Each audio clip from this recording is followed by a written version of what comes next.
Yo, what's up guys, it's NLW Figs here, back again with another video. Today, it's another Elite haul. I've got some new figures, I've got some of the Royal Rumble Elites, the WrestleManias, and the new Elite 92. I'm going to show you what I've picked up recently, but before I do, make sure you hit that like button if you enjoyed, and subscribe to NLW Figs for more wrestling figure content. But without further ado, let's get into the video, and I think it's a good place to start with, we just had the Royal Rumble, so here are some Royal Rumble Elites I picked up, and I've picked up a bunch of different figures over the past couple of weeks, so just thought I'd show them off in this one video. So first of all, we've got this Dakota Kai, and I have to say, probably one of my favourite women's figures that they've released, because I wasn't too sure about it when I initially first saw it, because I was like, I don't know if I want to buy it unless I've got a place for Dakota Kai on the women's roster, but I've already got the basic, and just for like comparison's sake, you can see one looks like a low budget render and this looks like the real thing, and yeah, I have to say they've knocked it out of the park with this one. This one looks pretty terrible by comparison, but it is what it is. Regardless, what can I say? It's got the double jointed elbows, and it's also got, the posability that you can do all the kind of posing that she does, and also, team kick.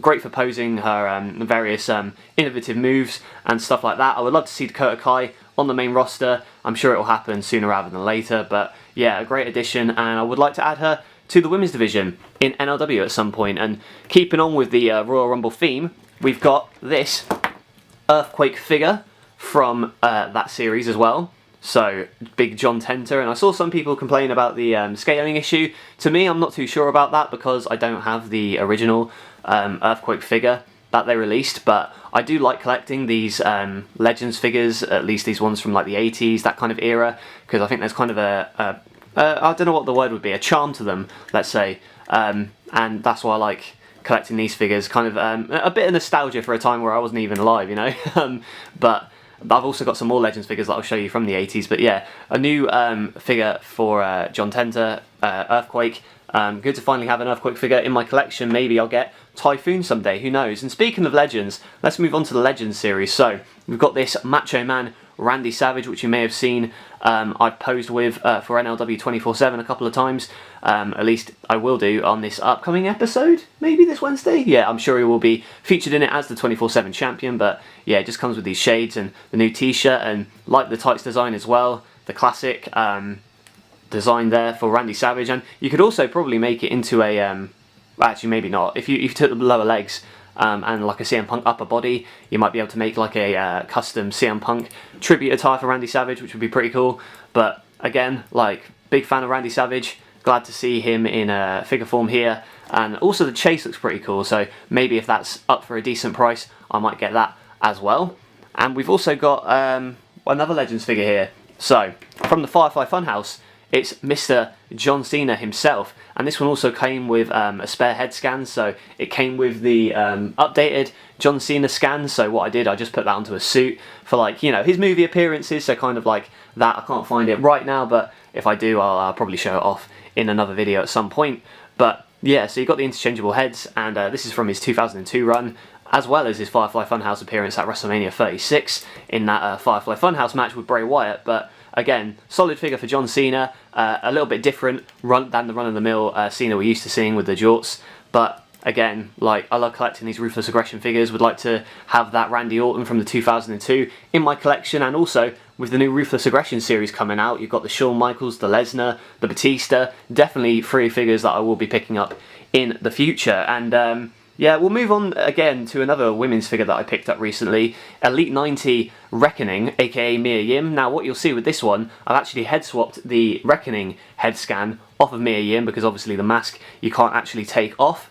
So I just head swapped it with a basic I had lying around of Mia Yim, and I think it looks pretty cool to make a Mia Yim, Elite, because it's also got the double jointed elbows, as you can see, and the attire's pretty cool as well. And you wouldn't really be able to tell that she's from Reckoning other than the sweatshirt, So, I think that this is also one that I would love to add to the women's division in NLW to really bolster it, along with Dakota Kai. But yeah, these women's figures recently, they've been knocking it out of the park, and I noticed that they took it off of Ringside, but I did manage to find it in the UK for a good price, so thought I'd do the head scan. And also, you've also got the option there to put Reckoning back on, because the head, it's easy to pop off. I'm not going to do it now, but you see what I mean. And now we'll go on to some of the WrestleMania figures. So before we go any further, here is Mr. Stone Cold Steve Austin himself. Again, I've mainly been buying these figures because I want to build that Vince McMahon figure. I'm not halfway done with it. I have ordered the AJ Styles from this set, and hopefully Bret Hart will come to the UK sooner rather than later. But yeah, another Stone Cold Steve Austin. Not really much to report here in terms of like any differences other than the double jointed elbows.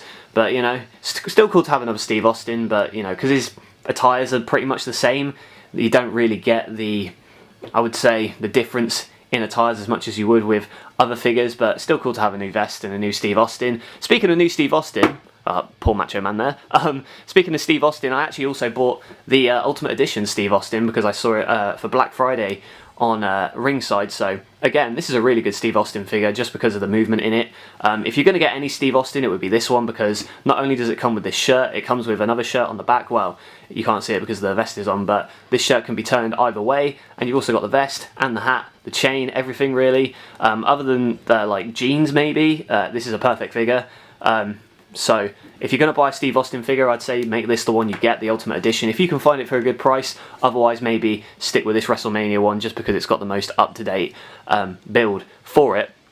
And we'll continue on with the WrestleMania theme, and we'll go on to the legendary Shawn Michaels. And I can't remember if I showed this in a figure haul video before, but if I haven't, or if I have, I still want to show it again, because this WrestleMania attire from WrestleMania 25 against The Undertaker, a figure that I saw they released, you know, years and years ago in Mattel form, but now I finally got it in my hands with the double jointed elbows and everything. And yeah, and I also keep going on about these double jointed elbows because I'm just like in love with them, but you know, for posing and stuff, using them for pick fed, like the Ali that I used for NLW 101, so great to animate with. And yeah, it's a welcome change because it makes the figures that much more posable and lifelike, if you see what I mean. But this is one that I've been wanting for a very long time. Hopefully more Ruthless Aggression Shawn Michaels are in the pipeline, including that WrestleMania 23 attire, which will be coming out in the Ruthless Aggression series. And last but not least, let's move on to two figures from the most recent wave, Elite 92. First of all, we've got this Rey Mysterio. Now, I love collecting these Rey Mysterios. I've got a fair few in my collection now. Like the Elite 89 was probably my favourite before, but this one, it's close. It's up there with my favourite figures from the Rey line. So it's pretty much the same figure that you're going to get, just with a different colour scheme. But I'm not really complaining because I do like these colourful attires, like the orange and black, looking like he's a member of Team Taz here. But the kind of singlet and the stripes and everything, it's been done before. Like, the only difference to a head scan was the Elite 89 because it had the eye patch on it, but this is pretty much the same as the Top Picks Rey, just with the colours kind of switched up and alternated. And also the Elite 72, I want to say, that one is pretty much the same as this one. And if I can have a look up there, no, I don't have it, but yeah, very similar figures, but I still like the different colour schemes. And I'm also getting that Top Picks Pink Rey as well, coming soon with the AEW stage, which will be shown in a future video. And last but not least, it's all about the Boom. It's all about Adam Cole. Here we go. Newest challenger for the AEW Championship, actually, in WWE Elite form. Who would have thunk it? But yeah, so, fun story. I pre-ordered the Elite 92, the green one. However, it was in an order with The Undertaker, the ringside exclusive. So, unfortunately, that was delayed. So I cancelled that pre-order. I have since pre-ordered a new Adam Cole for Elite 92 with the green trunk, so that should be hopefully coming soon. But this is the one I really wanted, just to complete that Undisputed Era trio, or what would you call it, quadruple? I don't know, that four-member team of the Undisputed Era with the camo on them. So again, a great addition. One thing about this one, the arms are really weird in length, so I don't quite know what that's about, but other than that, still a pretty cool figure, even if the arms are a little bit long and lanky. But the eyes are pretty cool. I think the head scan's quite alright. Like, I've seen a couple of people complain about it, but mine has luckily come out okay. But again, good to have the War Games set complete for this Undisputed Era, and the completionist in me is very, very happy that I've now got two sets of Undisputed Eras, one with the standard black and gold and the other with this camo attire. And again, I've already used it for a segment on NLW you might have seen yesterday, and I can't wait to film with this Adam Cole. Bet you, I mean, I can assure you that I'll be using this for the Lethal Lockdown match at Metal Wrestling's Revival. They will all be in their War Games attire for Lethal Lockdown. But as we put them down. That is it for this custom figure haul. Well, not custom figure haul, it's just regular figure haul. It is, you know, something that I've kind of softened up on recently in terms of buying figures, but these are just ones that I picked up over the past couple of weeks, so I'm not going too crazy with it, but I just thought it would be fun to show you in a video what new figures I have purchased. But what did you think of the video? Let me know in the comments below. What's your favourite figure out of the lineup, and do you have any of these figures? Let me know in those comments. Be sure to like the video if you enjoyed, and subscribe to NLW Figs for more wrestling figure content. That's it from me. Thank you for watching, and I'll catch you guys later.